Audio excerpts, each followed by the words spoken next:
tani waa fariin xanuujinaysa qalbiga qof walba oo Soomaaliya ama guud ahaanba muslimiinta.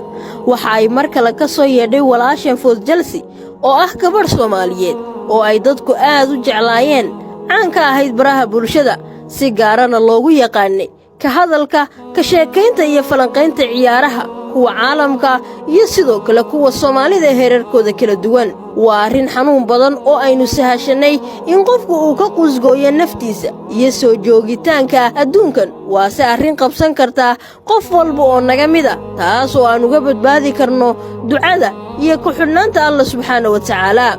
sidaasi daraaddeed walaalinta aanad u soo gudbin fariintan walaasheen waa bil barakaysan ee Ramadaan. ha iloobin inaad Alla dartiis ducadaada aad ugu deeqdid adigoo Alla u weydiinaya inuu siiyo caafimaad degdega. fariintan waa dhiilo geeri xambaarsan oo inooga timi gabadhan walaasheena ee lagu magacaabo Foos Jalsi.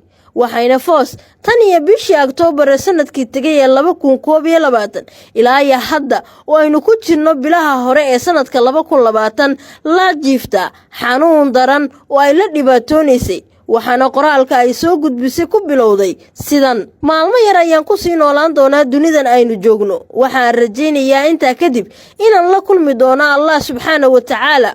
cudurka igu dhacay sida ay sheegtay ma ahan mid lala sii noolaan karo ee bisha barakaysan ee Ramadaan darteed. waxaan ruux walba oo muslim ah ka codsanaya, ha ahaado walaashay ama walaalkayga saaxiibkaygu la baraha bulshada ama midka yaqaana aniga magacayga iyo muuqaalkayga iguna dhiiga ah, inay iigu soo duceeyaan in Ilaahay caafiyo, caafimaad taamahna isiiyo. waxaa laga yaabaa in Ilaahay uu ii aqbalo ducadiina qiimaha badan. waxaan mar labaad idinka baryayaa ducadiina oo ah rajada keliya ee aan ka leeyahay dunidan, nolosheeda ama geerideeda, inaan caafimaad degdega ku helo. ducadiinu waa mid suuragala ama waxaad Alle ii weydiisaan naxariis kadib marka aad maqasho maalinta dhimashadayda. keliya ayaa waxa aan geli doonaa qabri cidhiidhiya oo aan u hoyan doonaa carrada hoosteeda. halkaas ma joogaan ehel iyo asxaab igu soo booqanaya, igu salaamaya, dareenkana igula qaybsanaya. ee keliya ogow waxa wax la isugu taraa waa adduunka imika aynu ku noolnahay. ilaahay ayaan kugu dhaariyay walaalo,